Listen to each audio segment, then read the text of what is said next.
धाकड़ खबर, बेखौफसुमा बेबाक अंदाज।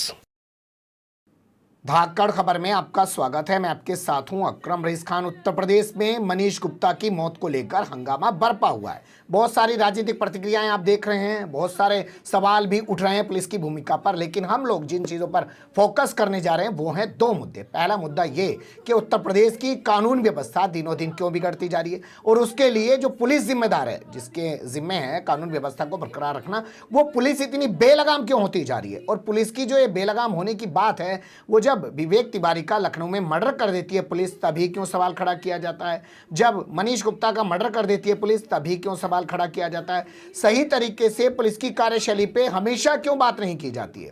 एक पहलू ये भी गौर करने की कोशिश करेंगे कि क्या उत्तर प्रदेश में वाकई में जो पीड़ित परिवार हैं वो इंसाफ की लड़ाई लड़ते हुए दिखाई देते हैं, या सरकार अपने पैसे से, अपनी पावर से, अपनी ताकत से उनका मुंह बंद कर देती है। और ऐसे लोगों को आखिर क्या करना चाहिए, इस पर भी गौर करने की कोशिश करेंगे कि उत्तर प्रदेश पुलिस पर पहली बार कोई ऐसे आरोप नहीं लगे हैं। आपने देखा होगा सीएए एनआरसी का जब आंदोलन चल रहा था, एक ही दिन में 28 लोगों को इसी उत्तर प्रदेश पुलिस ने मौत के घाट उतार दिया था। आज तक किसी पुलिस वाले के खिलाफ कोई एक्शन नहीं लिया गया है। तो इन्हीं सवालों के आसपास अपनी बातचीत को रखने की कोशिश करेंगे। हमारे साथ जूम के जरिए जुड़ रहे हैं देश के जाने माने एडवोकेट महमूद प्राचा। वो इस पूरे मामले में कई सारे मुकदमे उत्तर प्रदेश के अंदर लड़ भी रहे हैं, तो उन्हीं से समझेंगे ये पूरा घटनाक्रम जो घटा है वो इसे कैसे देख रहे हैं। बहुत शुक्रिया सर वक्त देने के लिए। बहुत शुक्रिया धाकड़ खबर में मुझे बुलाने के लिए। मेरा पहला सवाल आपसे यह है कि मनीष गुप्ता की जो मौत हुई और पुलिस वालों पर जो सवाल उठ रहे हैं, हत्या का केस दर्ज हो चुका है, इसे आप कैसे देखते हैं? अपने शब्दों में आप क्या कहना चाहेंगे इस घटना को?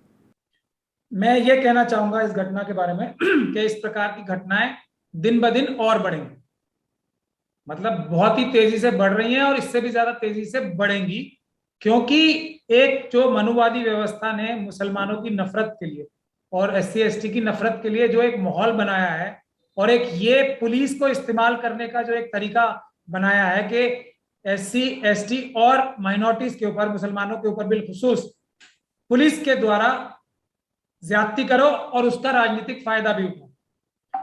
ये जो एक फॉर्मूला लगाया है, अब पुलिस को इसकी आदत पड़ गई, मतलब खून मुंह को लग गया जी। अब एससी एसटी और मुसलमानों को मारने से तो, और या उनको धमका के ये एक्सटॉर्शन करने के लिए, जैसे ये फैसल का केस हुआ था, अभी लेटेस्ट ही बता रहा हूं आपको, हालांकि सीरीज है बहुत सारे केसेस की जी। और ये जो हाथरस का केस हुआ था, तो वहां पे जो पुलिस ने कार्रवाई की, तो वो भी उगाई करने के लिए, एक्सटॉर्शन करने के लिए, वो सब्जी बेचता था बेचारा, उससे उगाई करने के लिए की। ये भी वही केस है।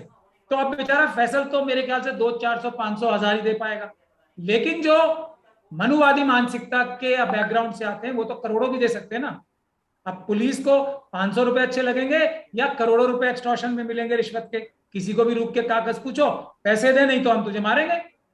तो पैसे देने वाला कौन होगा? तो ये कार्रवाइयां होंगी और ज्यादा होंगी। दो सवाल आप उठा रहे हैं। पहला सवाल आपने कहा कि पुलिस के मुंह खून लगा दिया गया है, तो अभी तक तो वो एससी समाज के लोगों को मार रही थी, मुस्लिम समाज के लोगों को मार रही थी, और अब वो किसी को भी नहीं छोड़ेगी क्योंकि उसके मुंह खून लग चुका है। दूसरा सवाल आप उठा रहे हैं कि ये अवैध उगाई का भी एक बहुत बड़ा गोरख धंधा है जो पुलिस वालों के जरिए उत्तर प्रदेश में चलाया जा रहा है। अब जब उनके मुंह पैसा खाने की आदत लग गई है तो उन्हें पैसा भी चाहिए, और पैसा ज्यादा कहां मिलेगा वो भी आप बता रहे हैं। दो चीजें आप कह रहे हैं। जी, दोनों चीजें कह रहा हूं। और इसकी उत्पत्ति कहां से हुई है, इसकी रूट कहां से है कि राजनीतिक फायदा उठाने के लिए पुलिस का सहारा लो और माइनॉरिटीज को मारो, एससी एसटी को मार के दबाओ ताकि वो अपने हक ना मांग सके। लेकिन पुलिस तो पुलिस ही है ना, अब उनके पास ताकत आ गई है तो वो उन्हीं को क्यों मारेंगे? सबको मारेंगे वो तो। और राजनीतिक आका कुछ कह नहीं पाएंगे क्योंकि उन्होंने तो खुद ही उनके साथ एक अनहोली नेक्सस जो इसको कहते हैं एक बुरा नेक्सस बना लिया है। पुलिस वाले पैसे भी दे रहे हैं अपने राजनीतिक आकाओं को और उनका हुक्म भी बजाय ला रहे हैं, तो वो भी कहेंगे ना कि भाई आपने वहां कराया था हमसे, अब ये गलती हो गई, हमें माफ कर दो। जो डीएम और एसपी कर रहे हैं बैठ के, जो सोशल मीडिया पे वायरल हो रही है, तो उसको बताया जा रहा है कि भाई कानून में जाओगे, तुम शिकायत करोगे तो सालों साल चलेगा, कुछ नहीं मिलेगा, ले दे के रफा दफा करो मामले को और खत्म करो। तो यही एक्सपेक्टेशन पुलिस की हो गई है कि हम कुछ भी करें, राजनीतिक आका हमें बचाएंगे ही। जैसे आपने फैसल का जिक्र किया, बहुत सारे मुकदमे आप CNRC के दौरान मारे गए लोगों के भी लड़ रहे हैं उत्तर प्रदेश में जाके। तो क्या आपको लगता है कि उतना हंगामा तब भी मचा था जब आज मनीष गुप्ता की मौत पे हंगामा मचा है, और उतना ही हंगामा तब भी मचा था जब विवेक तिवारी की हत्या पुलिस वालों ने कर दी थी, जो एप्पल में काम करता था, मैनेजर था, अपनी किसी फ्रेंड के साथ वो जा रहा था, रात का वक्त था, पुलिस वालों ने सीधे गोली मार के कार में बैठा हुआ था उसकी हत्या कर दी थी। उतना हंगामा तब क्यों नहीं मचता है जब कोई विवेक तिवारी मर जाता है, जब कोई जो है मनीष गुप्ता का मर्डर हो जाता है, तब उतना हंगामा मचता है? इसे कैसे देखते हैं? इसको क्या कितनी बार कहलवाओगे आप ये बात? ये कोई कहने की बात है? जब हाथरस का कांड होता है तो पूरा देश उसके खिलाफ खड़ा था। सिर्फ SC ST OBC और माइनॉरिटीज के लोग उसके साथ थे। मीडिया नहीं थी, जो आप भोपू मीडिया कहते हो, सही, वो नहीं थी, कुछ नहीं था, सरकार नहीं थी, सब खिलाफ थे। उसी तरीके से फैसल का केस हुआ तो कोई नहीं था। हम लोग मुट्ठी भर लोग हैं जो संविधान बचाने के लिए लगे हुए हैं। लेकिन अगर निर्भया का कांड होता है तो क्या होता है? अगर विकास दुबे का ही ले लीजिए, तब क्या होता है? तिवारी का होता है, तब क्या होता है? ये तो है, मगर जो ये उगाई का धंधा चल रहा है ना, ये जो है सबसे ज्यादा असर उन लोगों को करेगा जिनके पास पैसे हैं। जो अगर एक डकैत को डकैती मारनी हो, आप मुझे बताइए कि एक झुग्गी में मारेगा या एक कोठी में मारेगा? अब पुलिस वालों की जो प्रवृत्ति बनाई जा रही है वो डकैतों की बन गई। तो आप ये बता दीजिए, कोठी में मारेगा पहले या झुग्गी में मारेगा? ये क्या आप कोठी वालों की बारी आ गई है? क्या पुलिस कोठी वालों को निशाना बनाएगी? एक सवाल ये, और दूसरा सवाल ये कि इस व्यवस्था में आखिर सुधार होगा तो कैसे होगा? क्योंकि राजनीतिक तौर पे आप सवाल उठा रहे हैं कि आका ही इनसे गलत काम करवा रहे हैं। तो सुधार जब ही होगा जब जो लोग सिस्टम में कब्जा करके बैठे हुए हैं, जो लोग पुलिस की इन कार्रवाइयों से इसलिए खुश होते हैं कि पुलिस को, अब देखिए एक सोच ये भी आ रही है कि एक हमारा आदमी मर भी गया, गुप्ता जी मर भी गए, तो अगर हम पुलिस को टाइट करेंगे, पुलिस को ये कहेंगे कानून के तरीके से चलो, तो फिर मुसलमानों के साथ ज्यादती कैसे करेंगे, फिर शेड्यूल कास्ट के साथ ज्यादती कैसे करेंगे? तो ये भी कॉम्प्रोमाइज कर रही है जनता के, और जो उस मनुवादी सोच की जनता है कि भाई मरने दो एक आध आदमी को, कोई बात नहीं। लेकिन इसका अंजाम एक आध आदमी पे खत्म नहीं होने वाला है।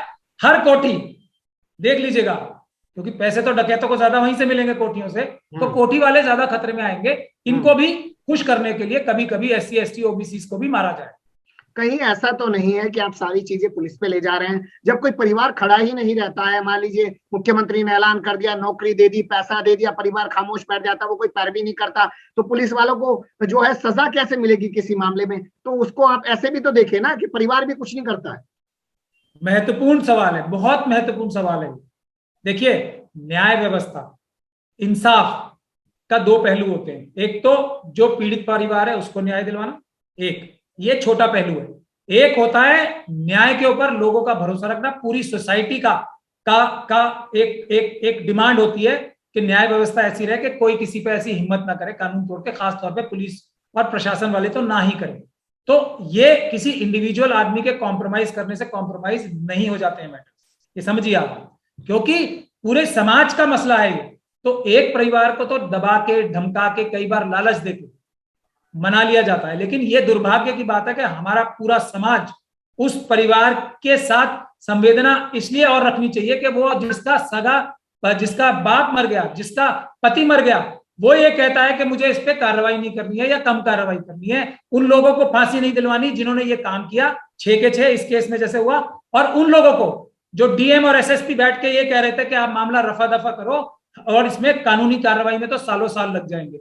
ये बड़ा अपराध है। उस परिवार को एकदम भूल जाना चाहिए। हम सबको न्याय के लिए सजा दिलवानी चाहिए, उनके राजनीतिक आकाओं को भी और उनके जो करने वाले हैं उनको भी, ताकि बाकी सारी सोसाइटी सेफ रह सके। तो ये दो एस्पेक्ट होते हैं। बहुत ठीक है। आपने कहा कि ये जो बहुत सारे परिवार बैठ जाते हैं और ये होता है नौकरी मिल गई, पैसा मिल गया, आगे पैरवी नहीं कर रहा, लेकिन इसके अलावा एक पहलू ये भी तो हो सकता है ना सर कि उत्तर प्रदेश में उसे रहना है, जीना है। हमने देखा शाहजहांपुर की उस लड़की ने, जो लॉ स्टूडेंट थी, उसने जब आरोप लगाए स्वामी चिन्मयानंद पर, बाकायदा वीडियो सामने आए और बाद में मामला कोर्ट तक गया और वो लड़की खुद सरेंडर कर गई, और आज वो सामने भी नहीं आती है मीडिया के। तो डराया भी तो जाता है ना। सरकार से भिड़ना, सरकार से लड़ना, सिस्टम से लड़ना आसान थोड़ी है। देखिए, ये भी महत्वपूर्ण सवाल है। मैंने हालांकि यही कहा था कि ये बड़े दुर्भाग्य की बात है कि एक परिवार अपने सगे संबंधियों के खून पे भी चुप बैठने को तैयार होता है। तो सिर्फ पैसे से नहीं होता हो, ये दबाव होता है सबसे बड़ा। तो उसका एग्जाम्पल आपने दिया ही। लेकिन यही तो मैं कह रहा हूं कि ये जो सरकार सरकार जो सामने आती है और गुंडों का साथ देती है, ये पुलिस वाले तो नहीं है ना, ये तो डकैत थे, इसमें तो कोई शक नहीं है। इसी प्रकार से जो पैसे के लिए फैसल को मार रहे थे, उसको एक्सटॉर्शन के लिए तो मार रहे थे, पैसे के लिए कि तूने 1000 रुपए क्यों नहीं दिया है इस हफ्ते के, इसीलिए तो उसको उठा के ले गए थे, वरना कोई जाति दुश्मनी थोड़ी थी। जो इस तरह की कार्रवाइयां करते हैं, तो सरकार जो है डकैतों के साथ क्यों खड़ी है? क्योंकि डकैतों की सरकार है। ये जो डकैत बन रहे हैं पुलिस वाले, इसकी पुष्टपनाही कौन कर रहा है? इसीलिए वो लोग जो डकैतों के सरगना है, वो लोग आके इनको बचाने के लिए खड़े होते हैं, वरना क्यों किसी सरकार को कोशिश भी करनी है कि आप जो है इसमें मामले को रफा दफा करो, कॉम्पनसेशन लो। वो इनको तो सबसे पहले सरकार को फांसी दिलवाने के लिए फास्ट ट्रैक कोर्ट बनाना चाहिए और इंश्योर करना चाहिए कि इसको फांसी मिले 1 महीने में, इन सभी पुलिस वालों को।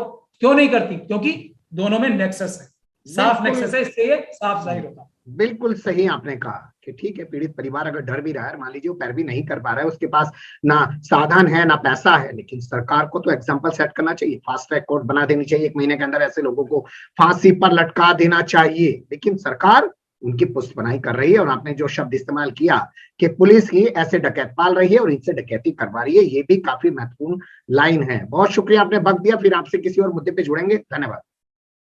Thank you very much.